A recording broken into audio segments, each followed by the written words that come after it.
جدی شناسایی و مجازات عاملان اسیدپاشی در اصفهان. رئیس قوه قضاییه در نامه‌ای به معاون اول دستگاه قضا از آقای اژه‌ای خواست به اصفهان برود و شخصاً پیگیر پرونده شود. آیت الله آملی لاریجانی در نامه خود به حجت الاسلام و المسلمین محسنی اژه‌ای حادثه دلخراش اسیدپاشی در اصفهان را موجب جریحه دار شدن قلوب همگان دانسته و نوشته گرچه از زمان وقوع حادثه پیگیر تعقیب متهم یا متهمان بوده و دستورات اکید به رئیس کل محترم دادگستری اصفهان داده ام و اقدامات وسیع و مهمی برای دستگیری عامل یا عاملان انجام پذیرفته است، ولیکن با توجه به شناعت این عمل غیر انسانی لازم است حضرت عالی در اسرع وقت با حضور در استان و بررسی مجدانه موضوع و دستورات اکید به نیروهای امنیتی و انتظامی و دادگستری مسئله را پیگیری و نسبت به کلیه مراحل شناسایی، تعقیب و رسیدگی نظارت لازمه را مبذول و نتیجه را به این جانب گزارش نمایید. امید است هرچه زودتر مجرم یا مجرمین دستگیر و به سزای اعمال زشتشان برسند. رئیس دستگاه قضایی نوشته بدیهی است چنانچه کسانی بخواهند به بهانه این امر امنیت و آرامش جامعه را برهم زنند، باید توسط نیروهای امنیتی و انتظامی شناسایی و توسط دادستان حوزه قضایی مربوط تحت تعقیب قرار گیرند. ریاست محترم جمهور 3 وزارتخونه اطلاعات، کشور و دادگستری رو مأمور رسیدگی به پرونده اسیدپاشی کرد. انتظار شما از این وزارتخونه ها چیه؟ باید کاری بکنن که دیگه کسی جرأت انجام همچین کارهای دیگه نداشته باشه. یه شخصی از روی روانی بودنش، از روی دیوانه بودنش داره اسید میپاشه روی دخترای مردم. قاطعیت لازم داشته باشن. انتظار ما اشد مجازات واسه این افراد. ما توجه به ضعف مستندات متاسفانه ما در اون منطقه‌ای که اتفاق افتاده امکانات فنی مثل دوربین و اینا نداشتیم و خود این افرادی هم که قرار مورد هجمه واقع شدن، یک اطلاعاتی که به ما دادن ما بر اساس اون اطلاعات چهره نگاری کردیم، اون چهره نگاری در اختیار گذاشتیم و به دنبالش هستیم که انشالله ما بتونیم با این قضیه یک برخورد بسیار جدی بکنیم. مجازات اگر به حدی برسه که موجب اخافه مردم بشود، ترس بشود، طبیعتاً عنوان میتونه محارب بگیره به خودش و قصاص حتما درش هست. اعلام مجازات جرم محاربه برای عامل یا عاملان جنایت اخیر اسیدپاشی در اصفهان به معنی سخت‌ترین مجازاتی است که میتونه در انتظار مجرم یا مجرمانی باشه که با این جنایات مردم شریف این شهر رو به شدت متأثر و آزرده کردند. دولت هم با تاکید رئیس جمهور با تمام قوا به میدان آمده تا هرچه زودتر عامل یا عاملان پلید این جنایت رو بازداشت کنه. هفته قبل آقای رئیس جمهور در هیئت دولت دستور دادن که موضوع به دقت بررسی بشه با استقرار نیروها در نقاط مختلف اصفهان و پیگیری موضوعات و مباحث و مسائل. ما در مراحل اولیه به تعدادی از مظنونین نیروی انتظامی و وزارت اطلاعات رسیدن.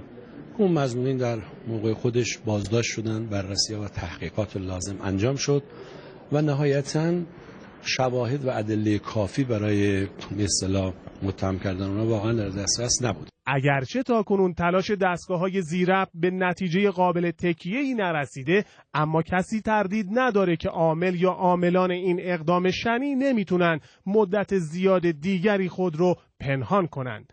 با بسیج 3 وزارتخانه دولت به زودی در چنگال عدالت اسیر خواهند شد.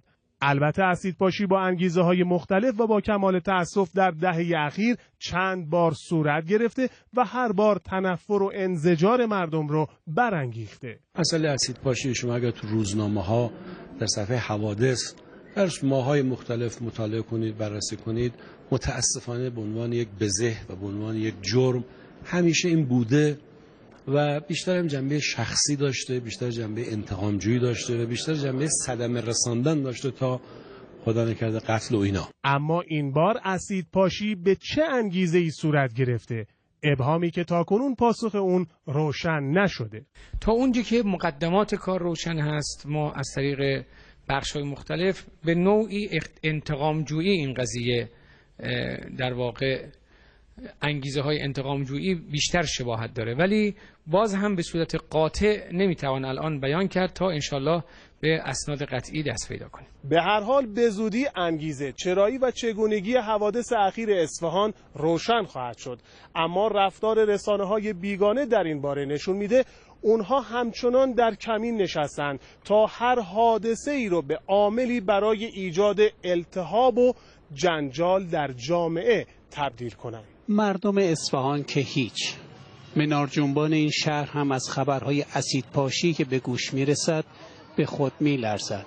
رسانه‌های بیگانه از همان ساعات اولیه تلاش کردند با تحریف و دروغ و دیگر شگردهای عملیات روانی به جنجال آفرینی بپردازند و این حوادث را به فریضه الهی امر به معروف و نهی از منکر مرتبط کنند. پیامدهای قانونی شدن امر به معروف و نهی از منکر در ایران چه خواهد بود؟ آرش، اشاره کردی به نقش امر به معروف. این روزا خیلی بحث شده در مجلس، هم طرحی رو ارائه دادن تصویب بشه. در داخل هم متاسفانه برخی روزنامه‌ها و سایت‌ها هماهنگ یا ناهماهنگ با این جریان تحریک کننده همین خط رو دنبال کردند. بر اساس گزارش روزنامه شرق هم این افراد در ارتباط با پرونده‌هایی در سالهای گذشته دستگیر شدند. برگزاری ایسنا در گزارشی نوشته که اسیدپاشی‌های اخیر بر گردشگری خارجی‌ها تأثیر گذاشته است. سوال اینجاست که اگر رسانه‌های بیگانه فرضاً به ادعاهای خودشون معتقدند، با کدام منطق ارتباطاتی و کدام مبنای عقلی سوء استفاده احتمالی از یک فریضه الهی رو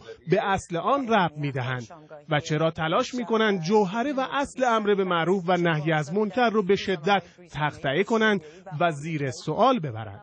پاسخ این سوال بدون تردید در کینه اونها به اسلام نهفته است. فتاوی مذهبی عامل این اقدام ها باشه. متاسفانه در منابع روایی و دینی خودمون هم زمینه‌های چنین فکری وجود داره. نکته قابل تأمل این که رسانه‌های بیگانه در این ماجرا نیز همچون برخی حوادث گذشته حربه شایعه رو به خدمت گرفتند تا با ابهام آفرینی و التهاب مردم رو نگران کنند. مسافری به سرش هم نمیزند که هوایی بخورد. خانم ها فعلا ماندن در خانه را به خرید و گشت و گذار ترجیح میدهند. این ماجرا روز به روز رنگ و بوی سیاسی بیشتری به خود میگیرد. اگر این موارد در روزهای آینده بیشتر بشه یا اصلا همین اتفاقهایی که در این روزها افتاده ادامه پیدا بکنه، همین چند روز اگر شما به دقت خود عزیزان به دقت این اخباری را که براشون به وسیله وایبر، واتساپ و بقیه مباحث یا ماهواره‌ها بهش پرداختن، خودشون قاضی بشن.